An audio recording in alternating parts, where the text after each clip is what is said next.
Assalamualaikum warahmatullahi wabarakatuh. Kembali lagi sama Bu Una. Pada pelajaran hari ini kita akan belajar tentang sistem respirasi pada manusia. Bab 1 untuk kelas 11 MIPA. Ya. Dari gambarnya aja udah kelihatan ya sistem respirasi itu apa, pasti udah tahu. Gambarnya gambar animasi ini ya. Gambar animasi paru-paru dari manusia. Jadi sistem respirasi itu adalah sistem pernafasan pada manusia. Yang kalian tahu kalau bernafas itu merupakan suatu kegiatan yang sangat vital untuk kehidupan kita, untuk berlangsungnya kehidupan manusia.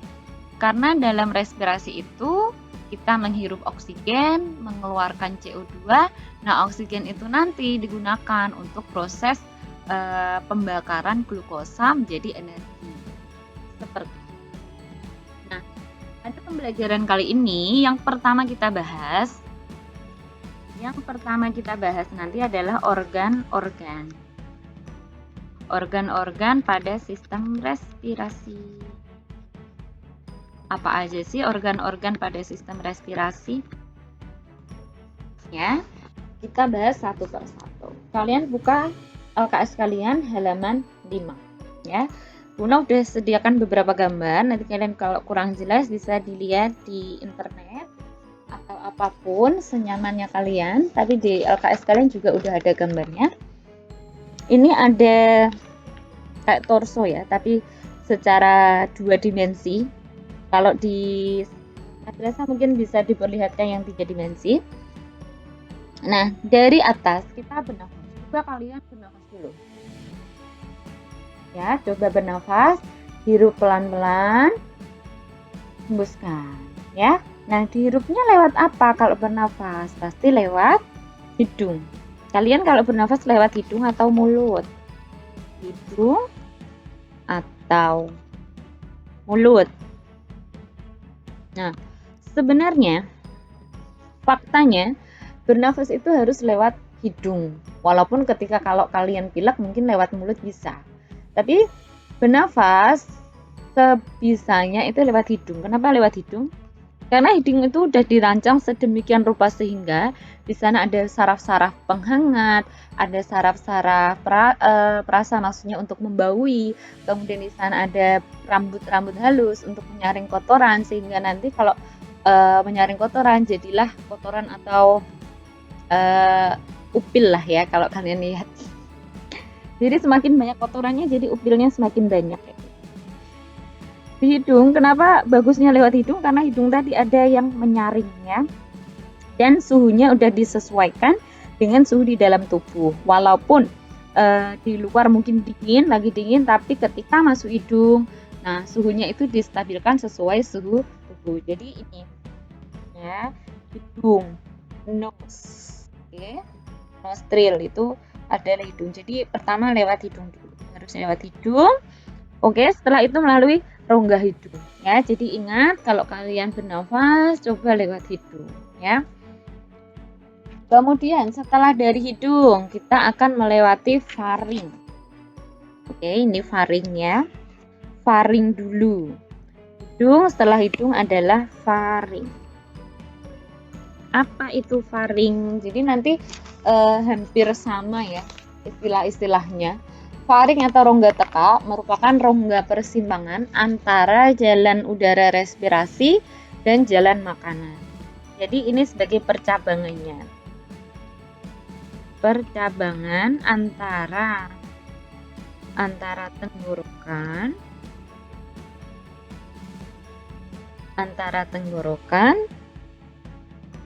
dengan kerongkongan. Ingat ya, kalau untuk bernafas itu menggunakan tenggorokan, ini untuk bernafas. Tapi kalau kerongkongan ini untuk makanan, sistem pencernaan. Makanya kalau kalian makan kok sambil bicara, nanti kan tersedak. Kenapa bisa tersedak? Nah, tersedak itu karena makanannya masuk ke saluran pernafasan yang bukan jalurnya. Jadi mau nggak mau harus dikeluarkan. Jadinya kan perih seperti itu. Ya. Faring. Kemudian setelah dari faring kita menuju ke laring. Ya. laring di sini. Laring di sini, setelah dari faring laring. Berarti ini nomor 1, nomor 2, nomor 3. Nomor 3 ada laring. Jadi faring dulu baru laring. Merupakan saluran udara dan berperan dalam pembentukan suara. Jadi di laring itu ada pita suara, ya, menghasilkan tinggi rendahnya nada suara yang diperlukan. Oke. Ada epiglotisnya juga di situ. Kemudian lanjut ke trakea, batang tenggorok berfungsi sebagai tempat lewatnya udara. Jadi ini. Trakea tuh ini. Nah, kayak ada cincin-cincinnya. Kalau diperbesar di video kemarin yang Bu Una tampilkan itu ada kayak cincin-cincinnya. Cincin-cincinnya bentuknya kayak huruf C kayak gitu. Jadi dia terbentuk dari cincin-cincin tulang rawan.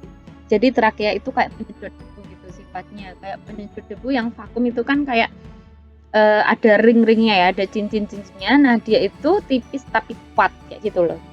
Lanjutan dari laring yang dibentuk oleh 16 sampai dengan 20 cincin yang terdiri dari tulang rawan. Nanti kalau masih ada waktu Bu Una kasih reaction dari video yang Bu Una tampilkan kemarin ya, supaya kalian paham satu persatu. Kemudian lanjut setelah trakea itu ada bronkus. Bronkus itu percabangan. Percabangan. Jadi kalau ini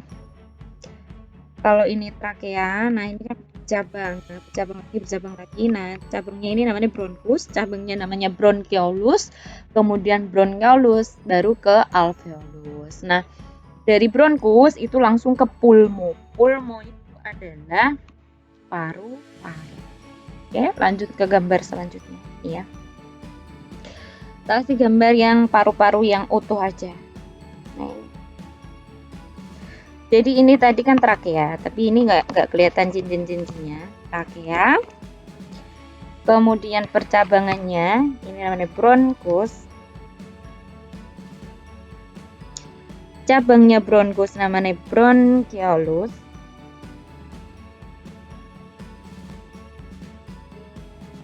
Bronchiolus.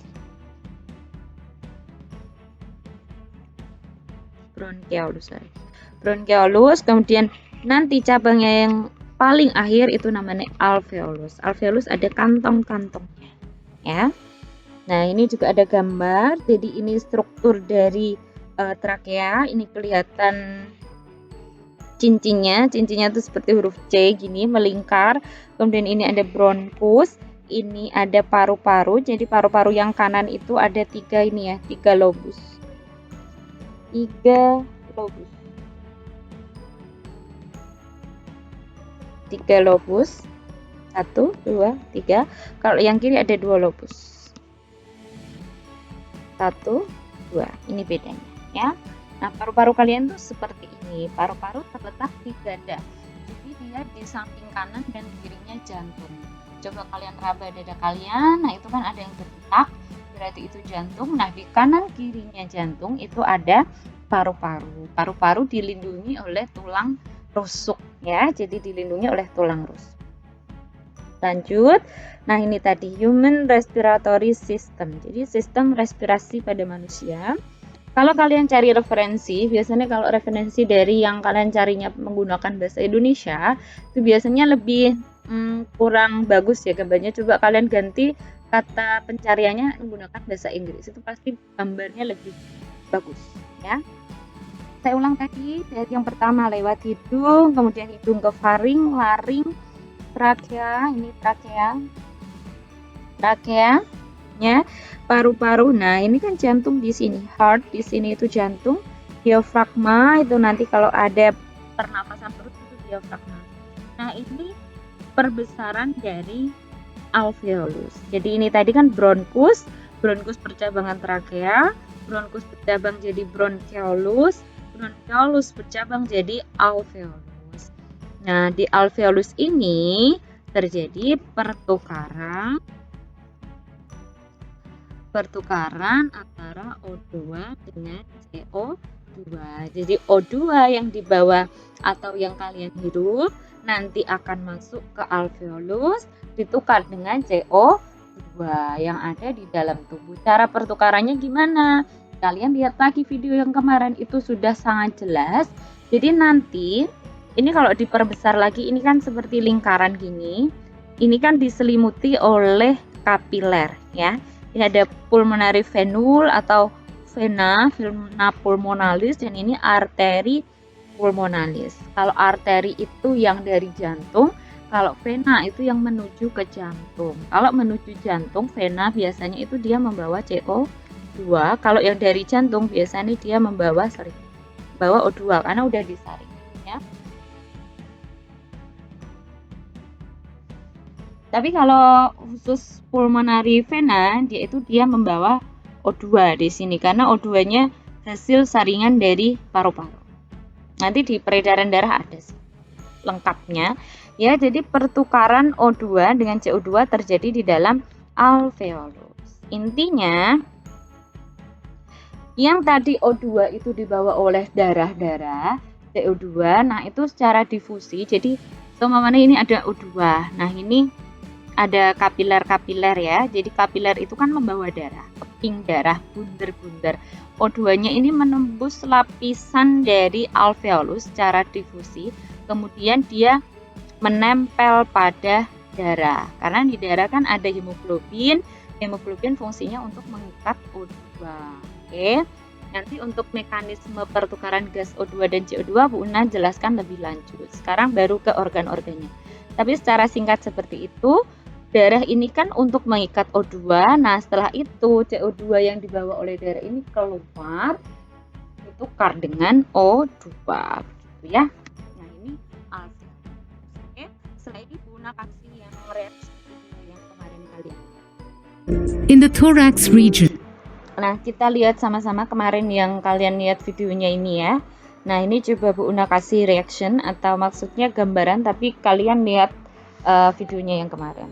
The rib cage and a dome-shaped fibrous tissue known as the diaphragm are observed. Present within the rib cage are the pleural. Oke. Nah, ini kalian lihat ya. Nah, ini gambar dari paru-parunya. Nah, ini gambar dari paru-paru. Dia berada di rongga dada, dilindungi oleh tulang rusuk ya. Membranes which enclose the lungs. The right lung is divided into 3 lobes: the right superior, right middle, and the right inferior lobe.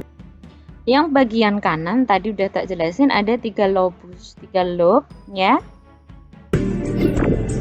The left lung is smaller and has only 2 lobes. Okay. The left superior. Yang kiri itu terdiri dari 2 lobus. And the left inferior lobe. Both the lungs are associated externally with small tubular bronchi, which unite and extend into the trachea. The trachea has incomplete C-shaped rings of cartilage. Nah, dia itu berbentuknya C-shape. Jadi bentuknya kayak huruf C yang melekat pada trakea itu. Nah, cartilage ini adalah tulang rawan yang melekat pada trakea. Jadi dia kokoh, walaupun dia kelihatannya tipis ya. Which prevent the tracheal wall from collapsing. The trachea leads into the pharynx, which is connected to the nostrils. As we breathe in air, the oxygen molecules enter the nostrils and travel downwards through the pharynx and trachea to finally reach the bronchi. Kemudian menuju From each bronchus, oxygen travels into the lungs. Nah, masuk ke Within the paru-paru. lungs, the bronchus divides repeatedly to form bronchioles. Oxygen travels through these bronchioles and reaches the alveoli, each of which is surrounded by. Masuk ke alveoli atau alveoli. Di sini alveolus ini dia itu ruwet banget ya. Ada jaring-jaring kapiler di sini yang melingkupi alveolus. Jadi alveolus itu seperti kayak buah anggur yang dilingkupi oleh kapiler darah. By a network of capillaries. Nah, itu kalau dibuka itu A seperti section of one alveolus shows the presence of numerous alveolar chambers with pores. Nah, ada Blood beberapa containing rongga di sini ya. RBCs is seen flowing through the capillary. Nah, ini yang biru-biru ini yang masih mengandung CO2. Jadi ini kan tadi kapiler-kapiler yang melingkupi permukaan dari alveolus, ya, jaring-jaringnya ini tadi. Ini yang melingkupi dari permukaan alveolus. Nah, ini dia membawa darah yang masih banyak CO2. Oke, nanti ditukar. Nah, ini nanti ini kan yang ada CO2-nya masih di dalam alveolus, ya. Lihat. Shows the presence of numerous alveolar chamber. Alveolus diffuse into the capillary and then get absorbed by the bluish-purple RBCs. This causes oxygenation of the RBCs and a transition in their color from bluish-purple to red is observed. Tadi kalian lihat the blood tadi oksigennya ini keluar kan secara difusi menuju kapiler yang asalnya warnanya biru tadi. Setelah dimasuki atau setelah ditempeli oleh oksigen, dia akan berubah jadi merah karena hemoglobinnya yang ada di dalam sel keping darah ini akan berikatan dengan O2. Makanya dia udah mengandung oksigen.